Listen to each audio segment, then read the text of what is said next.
প্রিয় এইচএসসি শিক্ষার্থীরা, আমরা সবাই তো জানি একটা সমযোজী যৌগতে সমযোজী বন্ধন থাকে, অন্যদিকে একটা আয়নিক যৌগতে থাকে আয়নিক বন্ধন, রাইট?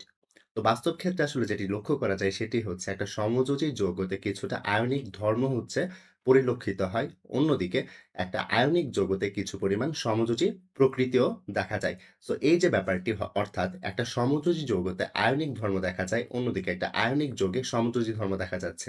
এগুলো নিয়েই হচ্ছে আমরা আমাদের আজকের এই ক্লাস লেকচারটিতে আলোচনা করব। এই যে একটা সমযোজী যৌগের আয়নিক ধর্ম, এটা আসলে ব্যাখ্যা করা হয় পোলারিটি নামক একটা কনসেপ্ট দিয়ে।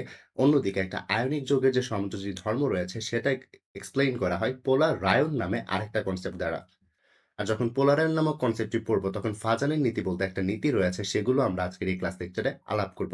তো একটু খেয়াল করো, পোলারিটি এবং পোলারায়ন কিন্তু ডিফারেন্ট কনসেপ্ট, সো এগুলোকে নিয়ে কখনোই তালগোল পাকাবে না। তো সবসময় মনে রাখবে, সমযোজী যৌগের আয়নিক ধর্ম এক্সপ্লেইন করে পোলারিটি, অন্যদিকে আয়নিক যৌগের সমযোজী ধর্ম যেটা, সেটাকে এক্সপ্লেইন করা হচ্ছে পোলারায়ন। তো আজকের ক্লাসটা বেসিক্যালি আমরা শুরু করব প্রথমে পোলারিটি দিয়ে, দেন আমরা পোলারায়ন পড়বো। পোলারায়ন পড়ার পর পোলারায়নের যে একটা নীতি রয়েছে, ফাজানের নীতি, সেটি নিয়ে আলোচনা করব। তো চলো ক্লাস লেকচারটি প্রথমেই পোলারিটি দিয়ে শুরু করা যাক। তো প্রথম স্লাইডে কিন্তু আমরা দেখে এসেছিলাম যে কোনো একটা সমযোজী যৌগ কতটুকু আয়নিক সেটা এক্সপ্লেইন করা হয় হচ্ছে পোলারিটি দিয়ে। কিরকম দেখো, প্রথমে আমরা হচ্ছে একটু পোলারিটি যে কনসেপ্টটা আছে সেটা একটু বুঝে নেই। দেখো, পোলারিটি কোথায় দেখা যাবে? পোলারিটি সবসময় সমযোজী যৌগতে দেখা যাবে। এটি একটু মনে রাখবে, যেটা সেটা হচ্ছে পোলারিটি সবসময় সমযোজী যৌগতে দেখা যাবে। ধরো তোমার কাছে একটা সমযোজী যৌগ রয়েছে, অর্থাৎ এ আর বি রয়েছে, যার মাঝখানে একটা সমযোজী বন্ধন রয়েছে। আমরা কি জানি? আমরা জানি হচ্ছে সমযোজী বন্ধন বা একটা সিঙ্গেল বন্ড মানে হচ্ছে সেখানে ২ টা ইলেকট্রন থাকে, তাই তো? যেখানে একটা ইলেকট্রন আসে হচ্ছে এই পরমাণু থেকে, অন্য যে ইলেকট্রনটা আছে সেটা হচ্ছে আসে হচ্ছে আরেকটা পরমাণু থেকে, এবং এই ২ টা ইলেকট্রন তারা দুজনেই হচ্ছে শেয়ার করে রাখে, রাইট? তো আমরা কিন্তু আরেকটা কনসেপ্ট পড়ে এসেছিলাম, যেটা সেটা হচ্ছে তড়িৎ ঋণাত্মকতা। তড়িৎ ঋণাত্মকতা কি ছিল? তড়িৎ ঋণাত্মকতা ছিল হচ্ছে সমযোজী বন্ধনে শেয়ারকৃত দুটি ইলেকট্রন যুগলকে নিজের দিকে আকর্ষণ করার যে বা নিজের দিকে টেনে নেয়ার যে হচ্ছে যে প্রবণতা, সেটা ছিল তড়িৎ ঋণাত্মকতা। তো ধরো এখানে এ পরমাণু থেকে বি পরমাণুর তড়িৎ ঋণাত্মকতা বেশি। তাহলে এই যে সমযোজী বন্ধনে শেয়ারকৃত যে ইলেকট্রন যুগল রয়েছে, সেটা অবশ্যই বি পরমাণু তার নিজের দিকে টেনে নিবে, রাইট? এরকমভাবে টেনে নিবে। সো এই যে টেনে নিলে দেখা যাবে এখন ইলেকট্রন যুগল আগে শেয়ার অবস্থায় ছিল, বাট এখন দেখা যাবে ইলেকট্রন যুগল যেহেতু বি পরমাণুর দিকে হেলে পড়েছে, তার মানে বি পরমাণু হচ্ছে এখন ঋণাত্মক হয়ে গেছে, তাই না? অর্থাৎ এখানে আংশিক ঋণাত্মক চার্জের সৃষ্টি হবে। অন্যদিকে এ পরমাণু হচ্ছে এখানে ইলেকট্রনটা দিয়েছিল, তাই তো? বাট এ পরমাণু কিন্তু এখন ইলেকট্রনটাকে হারিয়ে ফেলেছে। সো সে হয়ে যাবে আংশিক ধনাত্মক। তো এই যে একটা পরমাণুতে তড়িৎ ঋণাত্মকতার কারণে একটা পরমাণুতে আংশিক ধনাত্মক চার্জ এবং আংশিক ঋণাত্মক চার্জ সৃষ্টি হলো, বা বলতে পারি একটা পজিটিভ পোল এবং একটা নেগেটিভ পোল তৈরি হলো, তখন যে সিস্টেমটা বা তখন যে কাঠামোটা দ্বারা করা হয় সেটা হচ্ছে আসলে ডাইপোল। কি বললাম? যে এখানে দেখো, এখানে একটা পোল রয়েছে, এখানে আরেকটা পোল রয়েছে। একটা পোল হচ্ছে ধনাত্মক, আরেকটা পোল হচ্ছে ঋণাত্মক। সো এখানে একই যোগে কয়টা পোল রয়েছে? ২ টা পোল না? তাই তাকে বলা হয় ডাইপোল। আর এই যে ডাইপোল সৃষ্টির ঘটনাটা, যেটা তড়িৎ ঋণাত্মকতার জন্য হলো, এই পুরো ঘটনাটাকে বলা হয় হচ্ছে আসলে পোলারিটি। তো চলো একটু সংজ্ঞায়িত করে ফেলি। দেখো পোলারিটি কি? পোলারিটি হচ্ছে সমযোজী যৌগের দুটি পরমাণুর মধ্যে তড়িৎ ঋণাত্মকতার পার্থক্য থাকলে, যেটা আসলে এখানে ছিল, শেয়ারকৃত ইলেকট্রন যুগল অধিক তড়িৎ ঋণাত্মক যৌগের দিকে হেলে পড়ে। তাই তো? এখানে আমরা দেখতে পাচ্ছি যে অধিক তড়িৎ ঋণাত্মক যে বি পরমাণু ছিল তার দিকে হেলে পড়েছে। এতে করে অধিক তড়িৎ ঋণাত্মক পরমাণুতে আংশিক ঋণাত্মক চার্জ ক্রিয়েট হয়, এই যে এখানে হয়েছে। এবং কম তড়িৎ ঋণাত্মক যৌগ যেটি থাকে, এটা মৌল হবে আসলে, কম তড়িৎ ঋণাত্মক যে মৌল বা পরমাণুটি থাকে, সেই পরমাণুতে আংশিক ধনাত্মক চার্জ ক্রিয়েট হয়। তাই তো? এতে করে যেন কি তৈরি হতো? এতে করে দেখা যেত একটা ডাইপোল তৈরি হতো, তাই না? এই সিস্টেমটাকে বলতাম আমরা ডাইপোল। এই যে ডাইপোল সৃষ্টির ঘটনাটা, তাকেই আসলে বলা হয় পোলারিটি। আশা করি পোলারিটি রিলেটেড কনসেপ্টটা ক্লিয়ার হয়ে গেছে। তো আরেকটা জিনিস যেটা মনে রাখবে, যেটা হচ্ছে সবচাইতে ইম্পোর্টেন্ট জিনিস, সেটা হচ্ছে পোলারিটি একটা যৌগতে যত বেশি হবে, অর্থাৎ একটা সমযোজী যৌগতে পোলারিটি যত বেশি হবে, তার আয়নিক যে ধর্মটা আছে সেই সমযোজী যৌগের সেটাও বৃদ্ধি পাবে। কি বললাম? ধরো একটা যৌগ রয়েছে, সেটা হচ্ছে সমযোজী যৌগ। সেই যৌগতে কোনো কারণে পোলারিটি বেশি হচ্ছে। পোলারিটি বেশি হওয়া মানে হচ্ছে সেই যৌগটা হচ্ছে অনেকটা আয়নিক যৌগের মতো আচরণ করবে। তো এটা আসলে কেন? চলো এটা একটু কারণ খুঁজি। দেখো, এখানে কি হচ্ছিল? এখানে যখন সমযোজী বন্ধন থাকে তখন কি ২ টা ইলেকট্রন তারা ২ জন শেয়ার করে থাকে, তাই তো? একটা দেখা যায় এইখানে, আরেকটা ইলেকট্রন দেখা যায় এইখানে থাকে, তাই তো?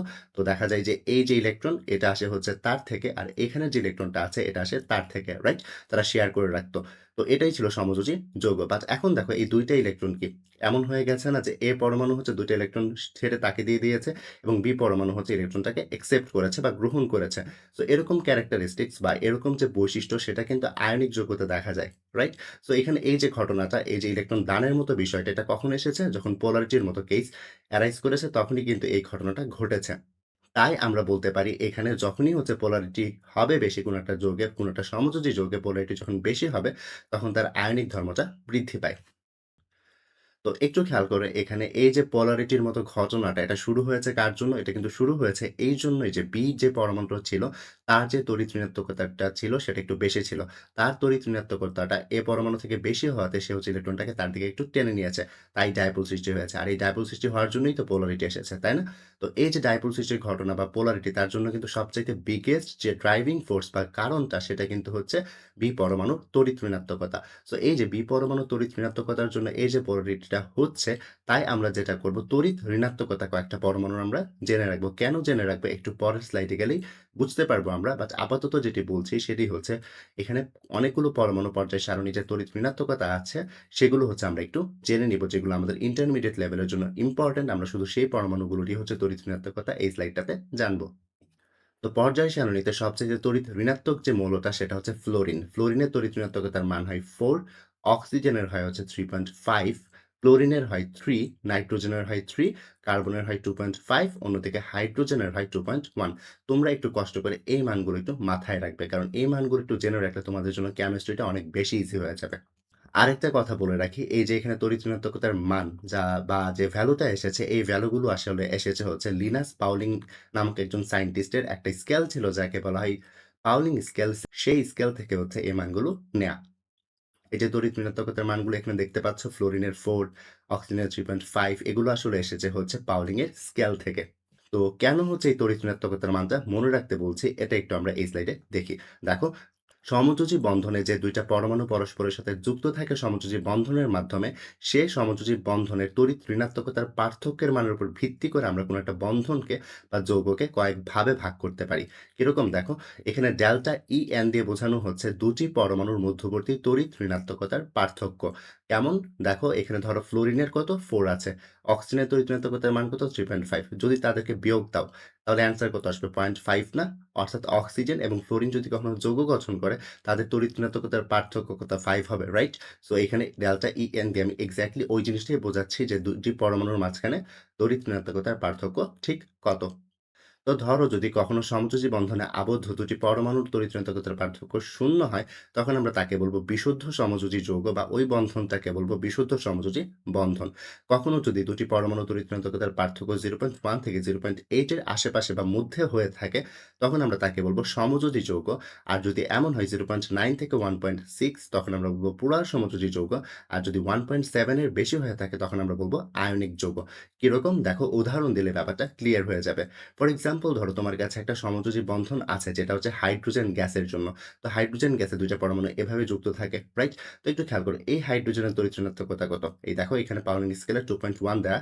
তো এই হাইড্রোজেনেরও তো 2.1 হবে। ২ টারই 2.1। তো তাদের যে তড়িৎ ঋণাত্মকতার পার্থক্য যদি তুমি ক্যালকুলেট করো 2.1 মাইনাস 2.1 তাহলে কত আসবে? 0 আসবে। দেখো তড়িৎ ঋণাত্মকতার পার্থক্য দুটি মৌলের অর্থাৎ সমযোজী যৌগে আবদ্ধ দুটি মৌল বা পরমাণু তড়িৎ ঋণাত্মকতার পার্থক্য যখন 0 হয় তখন আমরা বলি তাকে বিশুদ্ধ সমযোজী যৌগ, তাই তো? তো এখানে যেহেতু H2 এর হচ্ছে তড়িৎ ঋণাত্মকতার পার্থক্য 0 এসেছে তাই আমরা তাকে বলব বিশুদ্ধ সমযোজী যৌগ। তো চলো আরেকটা এক্সাম্পল দেখে নিই। ধরো মিথেন রয়েছে এখন তোমার কাছে। তো মিথেনে দেখো এখানে কার্বন রয়েছে আর একটা হাইড্রোজেন রয়েছে। সেম ওয়েতে এখানে ৪ টা হাইড্রোজেন রয়েছে কার্বনের সাথে যুক্ত। তাই তো? তো যেকোনো একটা কার্বন এবং হাইড্রোজেন নিয়ে আমরা এখানে এনালাইসিসটা করতে পারি। দেখো এখানে কার্বন, এই যে কার্বনটা রয়েছে কার্বনের তড়িৎ ঋণাত্মকতার মান কত? 2.5। সো 2.5 এবং হাইড্রোজেনের কত? 2.1। তাই তো? তো যদি বিয়োগ করো তড়িৎ ঋণাত্মকতার পার্থক্য কত আসবে? 0.4। দেখো এটা কোন রেঞ্জে পড়েছে? এটা পড়েছে 0.1 থেকে 0.8 এর মধ্যে। তাই তো? তাই আমরা তাকে বলব সমযোজী যৌগ। অর্থাৎ আমার এই ক্ষেত্রে মিথেন হবে সমযোজী যৌগ। সেইম ওয়েতে আমরা যদি এখানে পানির মলিকিউল বা পানির যে অণু রয়েছে সেটা বিশ্লেষণ করি তাহলে যেটা দেখতে পাবো, দেখো এখানে অক্সিজেনের যে তড়িৎ ঋণাত্মকতা রয়েছে সেটা হচ্ছে 3.5 এবং হাইড্রোজেনের যেটা রয়েছে সেটা হচ্ছে 2.1, রাইট? সো বিয়োগ করলে আমাদের তড়িৎ ঋণাত্মকতার পার্থক্যর মান দাঁড়াবে 1.4। দেখো এটা কোন রেঞ্জে পড়েছে? এটা কিন্তু 0.9 থেকে 1.6 এর মধ্যে পড়েছে, তাই তো? তাই আমরা H2O বা পানির যে মলিকিউল বা অণু রয়েছে তাকে আমরা বলি পোলার সমযোজী যৌগ। এবার চলো লাস্ট আরেকটা এক্সাম্পল দেখি। ধরো তোমার কাছে হাইড্রোজেন ফ্লোরাইড আছে, তাই তো? এই যে হাইড্রোজেন ফ্লোরাইড যেটি রয়েছে সেখানে হাইড্রোজেনের তড়িৎ ঋণাত্মকতা কত? দেখো 2.1, আর ফ্লোরিনের কত? ফ্লোরিনের হচ্ছে এখানে 4, তাই তো? তাহলে তড়িৎ ঋণাত্মকতার পার্থক্যর মান দাঁড়াবে হচ্ছে 1.9। দেখো এটা কিন্তু 1.7 এর থেকে বেশি। তাই আমরা হাইড্রোজেন ফ্লোরাইড যে যৌগটি রয়েছে তাকে আমরা কি বলবো? তাকে আমরা বলবো আয়নিক যৌগ। তো এভাবে চাইলেই কিন্তু আমরা হচ্ছে তড়িৎ ঋণাত্মকতার পার্থক্য দিয়ে বা পোলারিটির কনসেপ্টটাকে কাজে লাগিয়ে আমরা কি করতে পারি? আমরা হচ্ছে কোনো একটা সমযোজী যৌগের আয়নিক বৈশিষ্ট্যটাকে ব্যাখ্যা করতে পারি, তাই তো? দেখো তড়িৎ ঋণাত্মকতার পার্থক্য এখানে যদি টেবিলটা এনালাইসিস করো, তড়িৎ ঋণাত্মকতার পার্থক্য যত বেশি বাড়ছে বা বৃদ্ধি পাচ্ছে, যৌগগুলো কোন দিকে যাচ্ছে? আয়নিকের দিকে যাচ্ছে, তাই তো? অর্থাৎ সমযোজী যৌগ তখন হচ্ছে আয়নিকের মতো হচ্ছে আচরণ করা শুরু করতে থাকে। তো এই ছিল আমাদের পোলারিটি বিষয়ক আলাপ আলোচনা। এখন আমরা ডিরেক্টলি চলে যাব পোলার আয়নে। আর আরেকটা জিনিস একটু মনে রাখো, পোলারিটি যেটা আছে এটার জন্য কি এক্সপ্লেইন করতো? পোলারিটি এক্সপ্লেইন করতো একটা সমযোজী যৌগ কতটা আয়নিক, রাইট? অন্যদিকে পুরো অপোজিট ওয়েতে পোলার আয়ন যেটা সেটা এক্সপ্লেইন করে কোন একটা আয়নিক যৌগ কতটুকু সমযোজী। তার মানে হচ্ছে পোলারিটি যদি হচ্ছে কোনো একটা সমযোজী যৌগে দেখা যায়, পোলারায়ন দেখা যাবে একটা আয়নিক যৌগে। এই ব্যাপারটা একটু ক্লিয়ার হয়ে নাও। পোলারিটি দেখা যাবে সমযোজী যৌগে এবং পোলারিটির মাধ্যমে একটা সমযোজী যৌগের আয়নিক বৈশিষ্ট্য আমরা ব্যাখ্যা করতে পারবো। অপোজিট ওয়েতে পোলারায়ন দেখা যাবে আয়নিক যৌগতে এবং পোলারায়নের মাধ্যমে একটা আমরা হচ্ছে আয়নিক যৌগ যেটা আছে সেটা কত সমযোজী সেটা এক্সপ্লেইন করতে পারবো। অর্থাৎ পোলারায়নের মাধ্যমে আমরা কি করতে পারছি? কোন একটা আয়নিক যৌগ কতটুকু সমযোজী সেটা এক্সপ্লেইন করতে পারছি। সো এখন আমরা বেসিক্যালি শুরু করব। পোলার আয়ন বলতে আসলে আমরা কি বুঝি? তারপর আমরা ফাজানের নীতিতে মুভ করব। সো চলো ১ম এ আমরা পোলার আয়ন বলতে কি বুঝি সেই কনসেপ্টটা একটু ক্লিয়ার করে নিই। দেখো, পোলার আয়ন যেটা সেটা হচ্ছে সবসময় আয়নিক যৌগে দেখা যায়, তাই তো? সো আয়নিক যৌগে কি থাকে? আয়নিক যৌগে একটা ক্যাটায়ন থাকে যাকে আমি M+ দিয়ে দেখিয়েছি এবং একটা অ্যানায়ন থাকে যাকে আমি A- দিয়ে দেখিয়েছি। এই যে লাল বৃত্তটা দেখতে পাচ্ছ সেটা হচ্ছে অ্যানায়ন, আর এইখানে যে সায়ান কালার বা আসমানি কালার বলতে পারো যে বৃত্তটা দেখতে পাচ্ছ সেটা হচ্ছে ক্যাটায়ন। আর এই যে কালো কালার ভরাটটা দেখতে পাচ্ছ এটা হচ্ছে কালো কালার যে কেন্দ্র এটা হচ্ছে আসলে তার নিউক্লিয়াস অর্থাৎ ক্যাটায়নের নিউক্লিয়াস। আর এখানে লাল কালারের ভেতরে যে কেন্দ্রটা দেখতে পাচ্ছ এটা হচ্ছে অ্যানায়নের নিউক্লিয়াস। আর তার চারপাশে কি রয়েছে? তার চারপাশে হচ্ছে ইলেকট্রন রয়েছে। সেইম ওয়েতে এখানেও তার চারপাশে ইলেকট্রন রয়েছে। তো আয়নিক যৌগতে যৌগ গঠনকালে যখন হচ্ছে ক্যাটায়নটা অ্যানায়নের দিকে মুভ করতে থাকে বা অগ্রসর হতে থাকে, তখন দেখা যায় একটা বিশেষ ঘটনা হয়। ঘটনাটি হচ্ছে এমন, এই যে ক্যাটায়নটি যেটি আছে, ক্যাটায়নের নিউক্লিয়াসে যে ধনাত্মক চার্জ আছে, এই যে ক্যাটায়নের নিউক্লিয়াসে যে ধনাত্মক চার্জ থাকে, এই ধনাত্মক চার্জগুলো স্বাভাবিকভাবে সে যেহেতু চার্জটা পজিটিভ অর্থাৎ ধনাত্মক, সে এই যে অ্যানায়নের যে ঋণাত্মক পার্টটুকু রয়েছে বা ঋণাত্মক যে ইলেকট্রনগুলো রয়েছে তাকে আকর্ষণ করবে, তাই না? এখানে কি বলতে চাচ্ছি? এখানে যে ক্যাটায়ন আছে, ক্যাটায়নের যে নিউক্লিয়াস থাকে, নিউক্লিয়াসের চার্জটা ধনাত্মক আর ধনাত্মক যেহেতু সে হচ্ছে স্বভাবতই ইলেকট্রন যে মেঘটা আছে অ্যানায়নের তাকে আকর্ষণ করতে থাকবে। অন্যদিকে ক্যাটায়নের যে নিউক্লিয়াস রয়েছে সেটা যেহেতু পজিটিভ সে হচ্ছে আবার অ্যানায়নের যে নিউক্লিয়াস রয়েছে তাকে কি করবে? তাকে হচ্ছে সে বিকর্ষণ করবে, তাই তো? অর্থাৎ ক্যাটায়নের নিউক্লিয়াসটা পজিটিভ হতে অ্যানায়নের নিউক্লিয়াসটাও পজিটিভ। তাই ক্যাটায়নের নিউক্লিয়াস অ্যানায়নের নিউক্লিয়াসকে বিকর্ষণ করবে। দেখো এখানে কিন্তু ২ টি ঘটনা ঘটেছে। একটা হচ্ছে ক্যাটায়নের যে নিউক্লিয়াস রয়েছে তার যে ধনাত্মক চার্জ সেটা হচ্ছে অ্যানোনের ইলেকট্রন মেঘটাকে নিজের দিকে টানা শুরু করেছে এবং অ্যানায়নের যে নিউক্লিয়াসটা রয়েছে সেটা পজিটিভ হতে তাকে বিকর্ষণ করছে, রাইট? তো এতে করে যে ঘটনাটা ঘটে সেটা হচ্ছে এই যে ক্যাটায়নের এই টানাটানির কারণে বা ক্যাটায়নের নিউক্লিয়াসের ধনাত্মক চার্জ অ্যানায়নের ইলেকট্রন মেঘটাকে সে যেহেতু নিজের দিকে টানছে, তাই দেখা যায় অ্যানায়নের যে ইলেকট্রন মেঘগুলো রয়েছে সেটা কিছুটা ক্যাটায়নের দিকে সরে আসে। তো এতে করে আমরা যেটা দেখতে পাচ্ছি এই যে ঘটনাটার কারণে টানাটানির ঘটনার কারণে দেখা যাচ্ছে হচ্ছে এই যে ক্যাটায়নের নিউক্লিয়াস দ্বারা অ্যানায়নের যে হচ্ছে ইলেকট্রন মেঘ বা অ্যানায়নের যে আকারটা রয়েছে সেটা বিকৃতি হয়ে গেছে বা বিকৃত হয়ে গেছে, তাই তো? ডিস্টর্টেড হয়ে গেছে অনেকটা, রাইট? তো এই যে ঘটনাটা, এই ঘটনাটাকেই বলা হয় হচ্ছে ক্যাটায়ন দ্বারা অ্যানায়নের বিকৃতি। দেখো এখানে ক্যাটায়নের জন্যই কিন্তু হচ্ছে অ্যানায়নের বিকৃতি হয়েছে। কেন? কারণ ক্যাটায়নের নিউক্লিয়াসটাই তো হচ্ছে অ্যানায়নের ইলেকট্রন ক্লাউড বা ইলেকট্রন মেঘটাকে তার নিজের দিকে টেনে নিয়েছে। এই টেনে নেওয়ার জন্য হচ্ছে ক্যাটায়নের কিছু হয়নি, বাট হচ্ছে অ্যানায়ন যেটি ছিল তার আকারটা হচ্ছে বিকৃতি হয়ে গেছে। আর এই যে ক্যাটায়ন দ্বারা অ্যানায়নের যে বিকৃতির ঘটনাটা এটাকেই বলা হয় হচ্ছে পোলারায়ন। আশা করি পোলারায়নের কনসেপ্টটি পুরো ক্লিয়ার হয়ে গেছে। তো এখানে একটু খেয়াল করো এই যে ক্যাটায়ন কি করলো? ক্যাটায়ন হচ্ছে অ্যানায়নের আকারটাকে বিকৃতি করলো। তাই না? তো ক্যাটায়ন যেহেতু অ্যানায়নের আকারটাকে বিকৃত করল, তার মানে হচ্ছে ক্যাটায়নের একটা ক্ষমতা আছে অ্যানায়নের আকারটাকে বিকৃত করার বা অ্যানায়নকে পোলারিত করার, তাই না? তাই বলা হয়ে থাকে হচ্ছে ক্যাটায়নের থেকে পোলারায়ন ক্ষমতা আর এখানে বিকৃত কে হয়েছে? এখানে বিকৃত হয়েছে অ্যানায়ন, তাই তো? বা বলতে পারি পোলারাইত হয়েছে এখানে অ্যানায়ন। তাই বলা হয়ে থাকে অ্যানায়নের থেকে হচ্ছে পোলারাইত হবার ক্ষমতা। অর্থাৎ এখানে ক্যাটায়ন পোলারায়ন করছে, তার দ্বারা হচ্ছে জিনিসটা। আর এদিকে কার হচ্ছে পোলারায়ন হচ্ছে? এখানে পোলারায়ন হচ্ছে অ্যানায়নের। তাই আমরা বলে থাকি ক্যাটায়নের থাকে হচ্ছে পোলারায়ন করার ক্ষমতা, অর্থাৎ অ্যানায়নকে বিকৃত করার ক্ষমতা। অন্যদিকে অ্যানায়ন যেটা আছে তার হচ্ছে নিজে বিকৃত হয়ে যাওয়ার ক্ষমতা থাকে বা বলতে পারি অ্যানায়নের থাকে হচ্ছে পোলারাইত হবার ক্ষমতা। তো আশা করি পোলারায়নের যে কনসেপ্টটা আছে সেটা তোমরা ভালো মতনই বুঝতে পেরেছো। যদি না বুঝো আবার একটু টেনে ব্যাকে গিয়ে এই জিনিসটা আবার রিপিট করতে পারো। আর এই যে পোলারায়ন যে ব্যাপারটা আছে এখানে সবচাইতে ইম্পোর্টেন্ট যে জিনিসটা সেটা হচ্ছে সবসময় মনে রাখবে কোনো একটা আয়নিক যৌগে পোলারায়ন যত বেশি হবে তার সমযোজী বৈশিষ্ট্য তত বেশি বেড়ে যাবে। কেন একটু খেয়াল করো। কি বললাম? দেখো পোলারায়ন কিন্তু সবসময় আয়নিক যৌগতে হয়। আয়নিক যৌগতে পোলারায়ন যত বেশি হবে সে আয়নিক যৌগের সমযোজী বৈশিষ্ট্য বা সমযোজী ধর্মটা বেড়ে যাবে। কেন বেড়ে যাবে? একটু খেয়াল করো আয়নিক যৌগের ধর্মটা কি? আয়নিক যৌগের ধর্মটা হচ্ছে একজন ইলেকট্রন দিবে অর্থাৎ ক্যাটায়ন ইলেকট্রন দিবে এবং অ্যানায়ন ওই ইলেকট্রনটাকে অ্যাকসেপ্ট করবে, রাইট? তারা কিন্তু শেয়ার করে না। শেয়ার করা হচ্ছে সমযোজী যৌগের বৈশিষ্ট্য। তো একটু খেয়াল করো এই যে পোলারায়নটা হলো এখানে পোলারায়ন হওয়ার কারণে দেখো এখন এমন একটা সিচুয়েশন হয়েছে দেখো এই যে ইলেকট্রন মেঘটা এখন ইলেকট্রন মেঘটা ক্যাটায়নের মধ্যবর্তী অবস্থান করছে এবং অ্যানায়নের মধ্যবর্তী অবস্থান করছে। এই ব্যাপারটা অনেকটা শেয়ারের মতো হয়ে গেল না? যে এই যে ইলেকট্রন ক্লাউড বা ইলেকট্রনের ম্যাগটা সে এখন ক্যাটায়নও হচ্ছে ইউজ করছে এবং অ্যানায়নও ইউজ করছে। তো এখানে কি হলো? এখানে আয়নিক যৌগ শুরুতে ছিল বাট শেষে দেখা যাচ্ছে সমযোজী যৌগের মতো আচরণ করছে। অর্থাৎ এই ঘটনাটা কেন হয়েছিল? আর এই ঘটনাটা কেন হয়েছিল? এই ঘটনাটা হয়েছিল হচ্ছে পোলারায়নের জন্য, তাই তো? সো অর্থাৎ আমরা বলতে পারি পোলারায়ন যেখানে বেশি হয় ওই যৌগের সমযোজী বৈশিষ্ট্যটাও বেশি হয়ে থাকে। তো এখন আমরা হচ্ছে যেটা পড়বো সেটা হচ্ছে একটা যৌগের পোলারায়ন কিরকম হবে সেটা আমরা কিভাবে বুঝবো? একটা সমযোজী যৌগ যদি আমাকে দিয়ে দেয়, যেমন একটু আগে দেখো এক্সাম্পল হিসেবে আমরা পোলারিটি কিন্তু বের করে ফেলেছি মান দিয়ে, তাই না? মান দিয়ে কিন্তু আমরা দেখেছি কোন যৌগতে কেমন পোলারিটি হচ্ছে। বাট এখানে আমরা কিভাবে বুঝবো কোনো একটা যৌগতে পোলারায়ন কেমন হচ্ছে? অর্থাৎ কোনো একটা আয়নিক যৌগে পোলারায়ন কেমন হচ্ছে সেটা আমরা যেভাবে বুঝতে পারবো সেটাই হচ্ছে আমরা এখন পড়বো ফাজানের নীতি দিয়ে। ফাজানের একটা নীতি আছে যেটা দিয়ে আমরা বলতে পারি একটা আয়নিক যৌগতে ঠিক কতটা পোলারায়ন হবে। অর্থাৎ একটা আয়নিক যৌগ ঠিক কতটা সমযোজী বৈশিষ্ট্য দেখাবে সেটা আমরা এক্সপ্লেইন করতে পারি ফাজানের নীতি দিয়ে।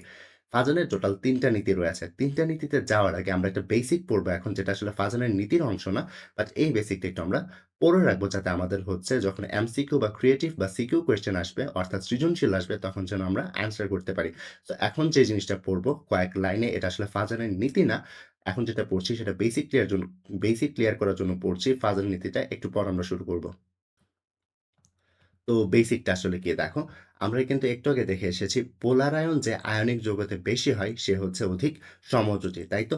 আর একটা যৌগ যদি সমযোজী বৈশিষ্ট্য তার বাড়তে থাকে তার হচ্ছে আয়নিক যে বৈশিষ্ট্য আছে সেটা কমতে থাকবে। অর্থাৎ যে আয়নিক যৌগে পোলারায়ন বেশি হবে সে তার যে সমযোজী ধর্ম আছে সেটা বাড়তে থাকবে এবং আয়নিক ধর্মটা কমতে থাকবে। দেখো আয়নিক ধর্ম যদি কমে যায় আমরা জানি আয়নিক ধর্মের একটা বৈশিষ্ট্য আছে। আয়নিক যে ধ যৌগগুলো থাকে আয়নিক যৌগগুলোর গলনাঙ্ক, স্ফুটনাঙ্ক, পানিতে দ্রবণীয়তা, তড়িৎ ও তাপ পরিবাহিতা অনেক বেশি থাকে। আমি আবার রিপিট করছি। আয়নিক যৌগগুলোর যেটা হয় সেটা হচ্ছে গলনাঙ্ক এবং স্ফুটনাঙ্ক, পানিতে দ্রবণীয়তা, তাপ ও তড়িৎ পরিবাহিতা অনেক বেশি থাকে। বাট একটু খেয়াল করি এখানে আয়নিক যৌগের পোলারায়ন হলে তার সমযোজী বৈশিষ্ট্য বেড়ে যাচ্ছে, আয়নিক বৈশিষ্ট্য কমে যাচ্ছে।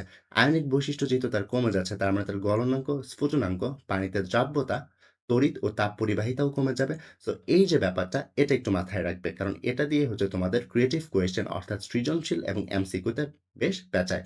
সো একটু এই জিনিসটা মাথায় রাখবে।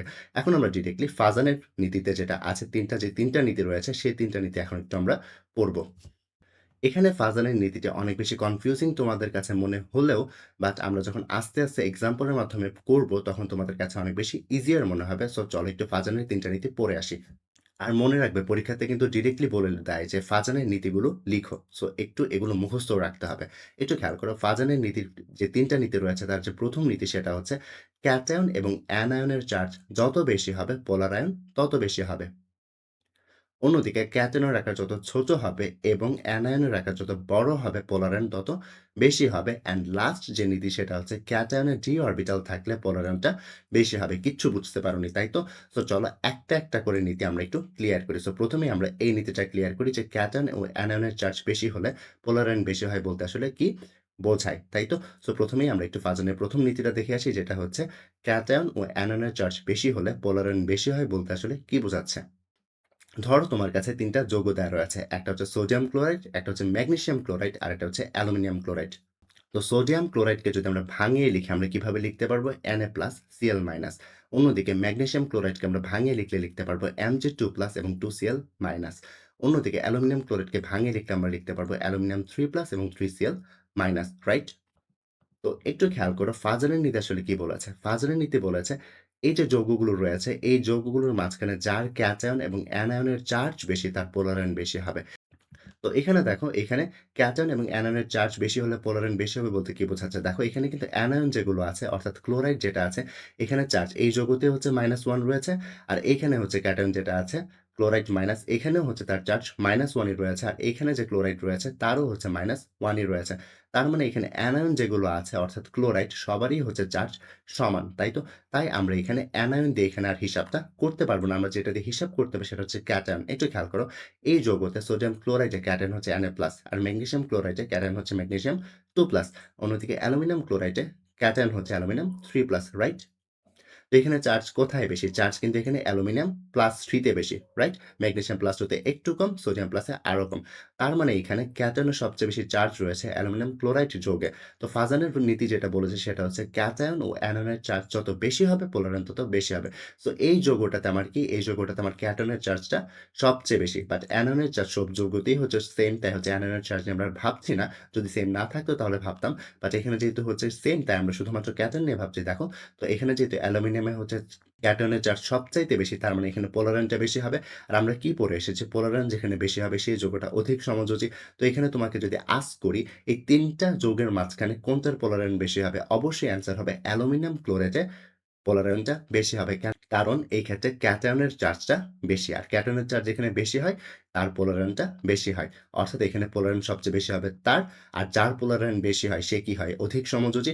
অর্থাৎ এখানে তার যেহেতু পোলারায়ন সবচেয়ে বেশি হচ্ছে, সে হবে সবচাইতে বেশি সমযোজী। অন্যদিকে এখানে যেহেতু তার হচ্ছে পোলারায়ন সবচেয়ে কম হচ্ছে, তার মানে সে হবে হচ্ছে অধিক আয়নিক বা কম সমযোজী আমরা বলতে পারি। রাইট? আর এই যে ম্যাগনেসিয়াম ক্লোরাইড রয়েছে, সে হবে হচ্ছে এই ২ টার মাঝামাঝি।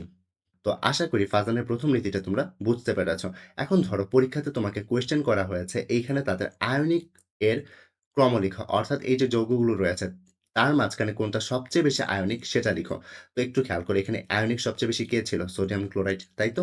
তারপর কে? ম্যাগনেসিয়াম ক্লোরাইড, তারপর কে হবে? অ্যালুমিনিয়াম ক্লোরাইড, তাই তো? সো ক্রমটা হবে হচ্ছে সবচাইতে বেশি আয়নিক সোডিয়াম ক্লোরাইড, দেন ম্যাগনেসিয়াম ক্লোরাইড, দেন অ্যালুমিনিয়াম ক্লোরাইড। সো এভাবে চাইলে কিন্তু ফাজানের নীতিতে আমরা খুব সুন্দরভাবে কোনো একটা আয়নিক যৌগের সমযোজী বৈশিষ্ট্যটা বের করে ফেলতে পারি। তো এখানে চাইলে কিন্তু আরো কিছু এক্সট্রা কোয়েশ্চেন করতে পারতো। কিরকম কোয়েশ্চেন দেখো, এখানে কোয়েশ্চেন কিন্তু একটা এরকম করা যায় সেটা হচ্ছে এই ৩ টা যৌগের মাঝখানে কার গলনাঙ্ক এবং স্ফুটনাঙ্কের মান সবচাইতে কম? তো তখন তুমি এই আনসারটা কিভাবে করবে? দেখো আমরা জানি যে গলনাঙ্ক এবং স্ফুটনাঙ্ক বেশি থাকে হচ্ছে আয়নিক যৌগের, রাইট? আর সমযোজী যৌগের গলনাঙ্ক এবং স্ফুটনাঙ্কের মান থাকে সবচাইতে কম। তো এখানে সবচাইতে অধিক সমযোজী কে? অ্যালুমিনিয়াম ক্লোরাইড না? তো অ্যালুমিনিয়াম ক্লোরাইড যেহেতু অধিক সমযোজী তার গলনাঙ্ক এবং স্ফুটনাঙ্কের মানটা হবে কম। সিমিলার ওয়েতে অ্যালুমিনিয়াম ক্লোরাইডের পানিতে যাব্যতা কম হবে, তড়িৎ ও তাপ পরিবাহিতাও কম হবে। আর যদি কোয়েশ্চেনটা এখন রিভার্স করে এটা আস্ক করা হতো যে এখানে কার হচ্ছে সবচাইতে গলনাঙ্ক, স্ফুটনাঙ্ক, পানিতে যাব্যতা, তড়িৎ ও তাপ পরিবাহিতা বেশি। তখন অ্যান্সার কি দিতে? তখন অ্যান্সার তো অবশ্যই সোডিয়াম ক্লোরাইড দিতে, তাই না? কারণ এই যৌগগুলোর মাঝখানে সবচাইতে অধিক আয়নিক কে? সোডিয়াম ক্লোরাইড হচ্ছে এই যৌগগুলোর মাঝখানে সবচাইতে অধিক আয়নিক, তাই তার হচ্ছে গলনাঙ্ক, স্ফুটনাঙ্ক, পানিতে যাব্যতা এবং তড়িৎ ও তাপ পরিবাহিতা বেশি হতো। কারণ আমরা জানি আয়নিক যৌগের গলনাঙ্ক, স্ফুটনাঙ্ক, পানিতে যাব্যতা, তড়িৎ ও তাপ পরিবাহিতা বেশি হয়ে থাকে। তো আশা করি ফাজানের যে ১ম নীতিটি ছিল সেটা হচ্ছে ক্যাটায়ন ও অ্যানোনের চার্জ যত বেশি হবে, পোলারায়ন তত বেশি হবে সেটা তোমরা বুঝতে পেরেছ। এখন চলো ফাজানের যে ২য় নীতিটি রয়েছে অর্থাৎ ক্যাটায়নের আকার যত ছোট হবে এবং অ্যানায়নের আকার যত বড় হবে, পোলারায়ন তত বেশি হবে সেটা একটু আমরা দেখে আসি। তো এই ক্ষেত্রে হচ্ছে আমরা ২ টা ভাগে ভাগ করে নিব এই নীতিটাকে সেটা হচ্ছে ১ম এ আমরা দেখব ক্যাটায়নের আকার ছোট হলে পোলারায়ন বেশি হচ্ছে সেই কনসেপ্টটা। দেন আমরা দেখব অ্যানায়নের আকার বড় হলে পোলারায়ন বেশি যেটা হচ্ছে সেই কনসেপ্টটা। সো ১ম এ আমরা দেখি ক্যাটায়নের আকার ছোট হলে পোলারায়ন যে বেশি হয় সেটা একটু আমরা এখন দেখব। তো তার জন্য ৩ টা এক্সাম্পল বুক থেকে আমরা চুজ করে ফেলেছি। তো একটু খেয়াল করি এখানে কি রয়েছে? বেরিয়াম ক্লোরাইড আছে, এখানে স্ট্রনশিয়াম ক্লোরাইড আছে আর এখানে ক্যালসিয়াম ক্লোরাইড রয়েছে, তাই তো? সো বেরিয়াম ক্লোরাইডকে যদি আমরা ভেঙে লিখি আমরা এরকম লিখতে পারবো। স্ট্রনশিয়াম ক্লোরাইডকে আমরা এভাবে, অন্যদিকে ক্যালসিয়াম ক্লোরাইডকে আমরা এভাবে আয়নিত করে লিখতে পারি। রাইট? তো একটু খেয়াল করো ফাজানের ২য় নীতি যেটা বলেছে, তো একটু খেয়াল করো এখানে কিন্তু চাইলে আমরা ফাজানের ১ম নীতিটা এপ্লাই করতে পারব না। কেন? দেখো এখানে অ্যানায়ন যেগুলো আছে তাদেরও চার্জ সমান এবং ক্যাটায়ন যেগুলো আছে এগুলোরও হচ্ছে চার্জ সমান। সো এখানে ফাজানের ১ম নীতি কিন্তু খাটবে না। যেহেতু ১ম নীতিটি খাটছে না তাই আমরা হচ্ছে 2nd নীতিতে এখানে মুভ করেছি। ফাজানের নীতির ক্ষেত্রে মনে রাখবে সবসময় ১ম নীতি না খাটলে ২য় টাতে মুভ করবে। ২য় টাও যদি না খাটে দেন হচ্ছে ৩য় টাতে মুভ করতে হয়। তো এখানে যেহেতু ১ম নীতিটি খাটছে না তাই আমাদের ২য় নীতিটা প্রয়োজন। দেখো এখানে অ্যানায়নের সাইজ কিন্তু তো দেখো এখানে অ্যানায়ন কিন্তু সবাই হচ্ছে ক্লোরাইড, তাই না? এখানে ক্লোরিন হচ্ছে অ্যানায়ন রয়েছে তাই ক্লোরিনের এখানে আকার তো হচ্ছে ৩ টারই সমান হবে, তাই না? একই পরমাণু, একই পরমাণুর আকার তো সেইমই হবে। তাই আমরা এখানে অ্যানায়নের আকার দেওয়ার ব্যাপারটাকে এক্সপ্লেইন করতে পারছি না। বাট এখানে ক্যাটায়ন দেখো এখানে একটা ক্যাটায়ন হচ্ছে বেরিয়াম, আরেকটা হচ্ছে স্ট্রনশিয়াম, আরেকটা হচ্ছে ক্যালসিয়াম। তাদের আকার তো আর সেম হবে না। সো এখানে চাইলে আমরা ক্যাটায়নের আকার দিয়ে হচ্ছে জিনিসটাকে এক্সপ্লেইন করতে পারি। তো এবার দেখি কোন ক্যাটায়নটার আকার সবচাইতে ছোট? দেখো এখানে যে একই গ্রুপ থেকে আমরা কিন্তু জানতাম উপর থেকে নিচে গেলে ক্যাটায়নের আকার বা যেকোনো একটা পরমাণুর আকার বাড়তে থাকে, রাইট? একই গ্রুপের উপর থেকে নিচে গেলে পরমাণুর আকার বাড়তে থাকে। তো একটু খেয়াল করি এখানে বেরিয়াম যেটা আছে সে হচ্ছে সবচেয়ে নিচে রয়েছে, তাই না? অন্যদিকে স্ট্রনশিয়াম যেটা আছে সেটা একটু উপরে আছে আর ক্যালসিয়াম হচ্ছে সবার উপরে আছে, তাই না? অর্থাৎ এখানে বলতে পারি যে এখানে সবচাইতে ছোট আকার হচ্ছে ক্যালসিয়ামের, দেন তার থেকে একটু বড় হচ্ছে স্ট্রনশিয়াম আর স্ট্রনশিয়াম থেকে আরেকটু বড় হচ্ছে বেরিয়াম। তার মানে এখানে ক্যাটায়ন সবচাইতে আকার ছোট হচ্ছে ক্যালসিয়ামের। সো ক্যালসিয়ামের যেহেতু এখানে ক্যাটায়নের আকার সবচাইতে ছোট, তার মানে এই যৌগতে পোলারায়নটাও বেশি হবে। আর যে যৌগতে পোলারায়নটা বেশি হয় সেখানে আমরা কি জানি? সেখানে হচ্ছে সমযোজী বৈশিষ্ট্যটা বেশি থাকে, তাই তো? তো আমরা বলতে পারি এখানে আমাদের ক্যালসিয়াম ক্লোরাইডের হচ্ছে পোলারায়ন সবচাইতে বেশি হবে। পোলারায়ন তার যেহেতু সবচাইতে বেশি এখানে, সে হবে অধিক সমযোজী এবং তার আয়নিক বৈশিষ্ট্য কম এবং তার গলনাঙ্ক স্ফুটনাঙ্ক কম, তার পানিতে দ্রবণীয়তা কম, তার তড়িৎ ও তাপ পরিবাহিতাও কম হবে। তাহলে এই ক্ষেত্রে ক্যালসিয়াম ক্লোরাইডের পোলারায়ন হবে সবচাইতে বেশি, অর্থাৎ ক্যালসিয়াম ক্লোরাইড এই ক্ষেত্রে হবে অধিক সমযোজী। অন্যদিকে বেরিয়াম ক্লোরাইড যেটা আছে তার পোলারায়ন সবচেয়ে কম হওয়াতে সে হবে অধিক আয়নিক। আর এইখানে স্ট্রনশিয়াম ক্লোরাইড হবে হচ্ছে তাদের মাঝামাঝি অবস্থানে, তাই তো? সো এখন যদি আমাকে পরীক্ষাতে আস্ক করে যে সমযোজী বৈশিষ্ট্যের ক্রমটা লিখো, অর্থাৎ এখানে ৩ টা মৌলের মাঝখানে দুঃখিত ৩ টা যৌগের মাঝখানে কে সবচাইতে বেশি অধিক সমযোজী সেটা লিখতে, তখন আমরা কি লিখব? অবশ্যই লিখব সবচাইতে অধিক সমযোজী হচ্ছে ক্যালসিয়াম ক্লোরাইড, দেন স্ট্রনশিয়াম ক্লোরাইড, দেন বেরিয়াম ক্লোরাইড। কেন? কারণ ক্যালসিয়াম ক্লোরাইডের সবচাইতে বেশি পোলারায়ন এই ক্ষেত্রে হচ্ছে। তো এটা ছিল হচ্ছে ক্যাটায়নের আকার ছোট হলে পোলারায়নটা বেশি হচ্ছে সেটা। এবার দেখি অ্যানায়নের আকার বড় হলে পোলারায়ন যে বেশি হয় সেটা। তো এখানে আমরা কয়েকটা যৌগ নিয়ে নিয়েছি। দেখো এখানে ১ম টা হচ্ছে ক্যালসিয়াম আয়োডাইড, পরেরটা হচ্ছে ক্যালসিয়াম ব্রোমাইড, তারপরেরটা হচ্ছে ক্যালসিয়াম ফ্লোরাইড। তো ক্যালসিয়াম আয়োডাইডকে আমরা ভাঙিয়ে ক্যালসিয়াম 2+ এবং 2 আয়োডাইড মাইনাসে লিখতে পারি। সিমিলার ওয়েতে ক্যালসিয়াম ব্রোমাইডকে আমরা এভাবে ভাঙিয়ে লিখতে পারি আর ক্যালসিয়াম ফ্লোরাইডকে এভাবে ভাঙিয়ে লিখতে পারি। তো এখানে তোমরা যারা ভাঙিয়ে এভাবে লিখতে পারো না তাদের জন্য আমি আমার কমেন্ট বক্সে লিঙ্কে একটা ভিডিও দিয়ে দিয়েছি। ওই ভিডিওর লাস্টের পার্টটুকু হচ্ছে তোমরা যদি একটু দেখে ফেলো তাহলে এই ভাঙিয়ে লিখাটা লিখতে পারবে। তাহলে আর কোনো কনফিউশন থাকবে না। আর যারা পারো তারা প্রসিড করতে পারো। তো এই ক্ষেত্রে দেখো ফাজানের যে ২য় নীতিটি সেটি বলেছিল অ্যানায়নের আকার যত বেশি হবে পোলারায়ন তত বেশি হবে, তাই তো? তো এখানে দেখো ক্যালসিয়াম সবগুলোই কি রয়েছে? ক্যালসিয়াম রয়েছে না? এখানে সবগুলোই ক্যালসিয়াম রয়েছে। এখানে একটু ভুল আছে। এটা হবে +2 এটা হবে ক্যালসিয়াম 2+। তো একটু খেয়াল করো। এই ক্ষেত্রে ক্যাটায়নের আকার দেখো সবগুলোরই হচ্ছে সমান, তাই না? সবগুলোই হচ্ছে এখানে ক্যালসিয়াম। সো ক্যাটায়নের আকার দিয়ে আমরা এটা চার্জ করতে পারছি না। এখন আমাদের দেখতে হবে অ্যানায়নের আকার। তো একটু খেয়াল করো ফাজান বলেছে অ্যানায়নের আকার যার বড় তার পোলারায়ন বেশি হয়, তাই তো? তো এই ক্ষেত্রে দেখো এখানে অ্যানায়ন আয়োডিন আছে, এখানে ব্রোমিন আছে, এখানে হচ্ছে ফ্লোরিন আছে, তাই তো? তো এখানে আমরা দেখব কার আকারটা সবচাইতে বড়। তো একটু খেয়াল করে তারা কি? তারা দেখো এখানে ফ্লোরিন, ব্রোমিন, আয়োডিন সবাই কিন্তু গ্রুপ ১৭ র মৌল, তাই তো? তো এখানে দেখো ফ্লোরিন, ক্লোরিন, ব্রোমিন, আয়োডিন, তাই তো? আর আমরা জানি একই গ্রুপের উপর থেকে নিচে গেলে তাদের আকারটা বাড়তে থাকে। তো এই ক্ষেত্রে দেখো ফ্লোরিন থেকে ক্লোরিনের আকার বড়, ক্লোরিন থেকে ব্রোমিনের, ব্রোমিন থেকে আয়োডিনের আকার বড়। তো এই ক্ষেত্রে কার আকার সবচাইতে বড়? অবশ্যই আয়োডিনের আকার সবচাইতে বড়। তো আয়োডিনের আকার বা অ্যানায়নের আকার যেহেতু এখানে সবচাইতে বড় তাহলে তার পোলারায়নটাও কি হবে? বেশি হবে। অর্থাৎ এই ক্ষেত্রে ক্যালসিয়াম আয়োডাইডের পোলারায়ন সবচাইতে বেশি হবে।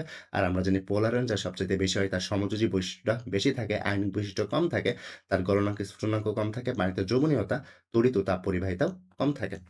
আর অন্যদিকে ক্যালসিয়াম ফ্লোরাইডে যেহেতু হচ্ছে এখানে তার পোলারায়ন সবচাইতে কম হচ্ছে কারণ তার অ্যানায়নের যে আকারটা রয়েছে, অ্যানায়নের আকারটা হচ্ছে এখানে বড়, তাই তার হচ্ছে সবচাইতে কম পোলারায়ন হবে এবং সে অধিক আয়নিক হবে। আর সে হবে ক্যালসিয়াম ব্রোমাইড হবে মাঝামাঝি অবস্থানে। সো এখন যদি আমাকে কোয়েশ্চেন আস্ক করা হয় যে পোলারায়নের ক্রম লিখো, অর্থাৎ এই ৩ টা যৌগের মাঝখানে কার পোলারায়ন সবচাইতে বেশি হচ্ছে সেটা লিখো। সো আমরা লিখতে পারব না? আমরা তো অবশ্যই পারব যে এখানে ক্যালসিয়াম আয়োডেটের সবচাইতে বেশি হচ্ছে, দেন ক্যালসিয়াম ব্রোমাইড, দেন ক্যালসিয়াম ফ্লোরাইডের। তো আমরা তখন ফাজানের ১ম নীতি, ২য় নীতি শেষ করলাম। এখন চলো আমরা ফাজানের ৩য় নীতিটা দেখি। তো একটু খেয়াল করো, ফাজানের ৩য় নীতিটা তখনই খাটবে যখন ফাজানের ১ম এবং ২য় যে নীতিটি রয়েছে সেগুলো খাটবে না। তখনই হচ্ছে ফাজানের ৩ নাম্বার নীতিতে আমরা মুভ করব। কিরকম দেখো? ফাজানের ৩ নাম্বার নীতি যেটা সেটা ছিল হচ্ছে ক্যাটায়নে ডি অরবিটাল থাকলে পোলারায়নটা বেশি হবে। কেমন? একটু খেয়াল করো। এখানে একটা এক্সাম্পলই তোমাদের বুকে আছে প্লাস এই একটা এক্সাম্পলই হচ্ছে তোমাদের এইচএসসি তে আসে। তাই একটু এটাকে মনোযোগ সহকারে দেখো যেটা সেটা হচ্ছে দেখো, এখানে সোডিয়াম ক্লোরাইড এবং কপারের ক্লোরাইডের মাঝখানে কম্পেয়ার করতে বলেছে কোথায় পোলারায়নটা বেশি হয়। সো এটার জন্য আমরা যেন কি করতাম? প্রথমেই তাদেরকে আয়নিত করে ফেলতাম। তাই তো? তো একটু এখানে আয়নিত করে দেখো এখানে ক্যাটায়ন এবং অ্যানায়ন ২ খানেই কিন্তু চার্জ সমান রয়েছে। দেখো ক্যাটায়ন এখানে প্লাস, এখানে একটা প্লাস, অ্যানায়ন এখানে একটা মাইনাস, এখানে একটা মাইনাস। অর্থাৎ ১ম যে নীতিটা অর্থাৎ চার্জের যে হিসাব দিয়ে পোলারায়ন ব্যাপারটা বের করা সেটা কিন্তু এখানে হচ্ছে না। সেকেন্ড যেটা ছিল সেটা হচ্ছে সাইজের ব্যাপারটা। দেখো এখানে অ্যানায়ন যেটা আছে এখানেও ক্লোরাইড, এখানেও ক্লোরাইড। তার মানে তাদের সাইজটা সমান। সো এই ক্ষেত্রে আমি সেকেন্ড যে নীতিটা সেটা খাটাতে পারছি না। দেন অন্যদিকে এখানে ক্যাটায়ন যেটি রয়েছে কপার প্লাস এবং এখানে যেটা আছে সোডিয়াম প্লাস তাদেরও কিন্তু সাইজ একদম সমান। কিরকম সমান দেখো? এক্সপেরিমেন্টালি মেজার করে দেখা গেছে সোডিয়াম প্লাসের সাইজ হয়ে থাকে 0.095 ন্যানোমিটার, অন্যদিকে কপার প্লাসের সাইজ হয়ে থাকে 0.096 ন্যানোমিটার। তো তোমাদের মনে হতে পারে কপারের সাইজটা একটু বড়। আসলে না, এখানে তারা হচ্ছে প্রায় সমান চার্জই আমরা বলতে পারি। কারণ দেখো এই যে মানটা এটা হচ্ছে ন্যানোমিটার স্কেলে যেটা খুবই ছোট তাই হচ্ছে তা দিয়ে আমরা পোলারায়নটা এক্সপ্লেইন করতে পারি না। তাই হচ্ছে এক্ষেত্রে আমরা সোডিয়াম এবং কপারের যে সাইজটা আছে বা আকারটা রয়েছে তাকেও আমরা সেম ধরে নিচ্ছি। অর্থাৎ ক্যাটায়ন এবং অ্যানায়নের যে আকার রিলেটেড যে দ্বিতীয় নীতিটি রয়েছে সেটা আমরা খাটাতে পারছি না। সো যখন আমরা ১ম এবং ২য় নীতি কোনটাই খাটাতে পারব না তখন আমরা ৩য় নীতিতে মুভ করব। তো ৩য় নীতিতে যেটা করতে হবে সেটা হচ্ছে ক্যাটায়নে যেটা ডি অরবিটাল থাকবে তার পোলারায়ন বেশি হবে। তার মানে এখানে ইলেকট্রন বিন্যাস করতে হবে। তো এখানে NaCl এ ক্যাটায়নকে সোডিয়াম, রাইট? তো এখানে সোডিয়ামের ইলেকট্রন বিন্যাস করব এবং কপারের ক্লোরাইডে এখানে ক্যাটায়নকে কপার, তাই কপারের হচ্ছে ইলেকট্রন বিন্যাস করব। তো একটু খেয়াল করি এখানে সোডিয়াম যেটা আছে সোডিয়ামে কিন্তু কোনো ডি উপশক্তি স্তর নেই। তাই তো? অন্যদিকে এখানে কপার যেটা আছে তাতে একটা ডি উপশক্তি স্তর রয়েছে। তাই তো? আর এখানে বলে দিয়েছে ক্যাটায়নে যেটাতে ডি অরবিটাল থাকবে তার পোলারায়নটা বেশি হবে। আর এখানে যেহেতু কপারের ইলেকট্রন বিন্যাসে ডি অরবিটালটা রয়েছে আর কপার তো হচ্ছে এখানে কপারের ক্লোরাইডের হচ্ছে ক্যাটায়ন, তাই আমরা বলতে পারি এই যে কপার ক্লোরাইড যেটা আছে সেখানে পোলারায়নটা বেশি হবে। কেন? কারণ ফাজান বলে দিয়েছে যে ক্যাটায়নে ডি অরবিটাল থাকলে পোলারায়নটা বেশি হয়। আর আমরা জানি পোলারায়ন যেখানে বেশি হয় সমযোজী বৈশিষ্ট্যটা সেখানে কি হয়? বেশি হবে। অর্থাৎ এই যৌগটা অধিক সমযোজী বা বলতে পারি তার আয়নিক ধর্ম কম, তার গলনাঙ্ক স্ফুটনাঙ্ক কম, পানিতে দ্রবণীয়তা কম, তড়িৎ ও তাপ পরিবাহিতাও তার কম হয়ে থাকবে। আর এইদিকে সোডিয়াম ক্লোরাইড যেটা আছে তার কি হবে? তার পোলারায়নটা এখানে কম হবে এবং তার অধিক আয়নিক ধর্ম থাকবে। এখন যদি পরীক্ষাতে আস্ক করা হয় সোডিয়াম ক্লোরাইড এবং কপার ক্লোরাইডের মাঝখানে কার গলনাঙ্ক স্ফুটনাঙ্ক পানিতে দ্রাব্যতা, তড়িৎ ও তাপ পরিবাহিতা বেশি? তো তখন তোমাদের অ্যান্সার কি হবে? অবশ্যই যে যৌগটা অধিক আয়নিক সেটা, তাই না? তো তোমাদেরকে যদি বলা হয় গলনাঙ্ক স্ফুটনাঙ্ক, তাপ ও বিদ্যুৎ পরিবাহিতার ক্রম কোনটা? তখন তোমরা বলবা যে এখানে হচ্ছে সোডিয়াম ক্লোরাইডের হচ্ছে সবচাইতে অধিক এবং কপার ক্লোরাইডের হচ্ছে সবচাইতে কম। কেন? কারণ কপার ক্লোরাইড হচ্ছে অধিক সমযোজী আর সোডিয়াম ক্লোরাইড হচ্ছে অধিক আয়নিক। আর যারা আয়নিক তাদের গলনাঙ্ক, স্ফুটনাঙ্ক, দ্রাব্যতা, তাপ ও বিদ্যুৎ পরিবাহিতা সবসময় বেশি হয়ে থাকে।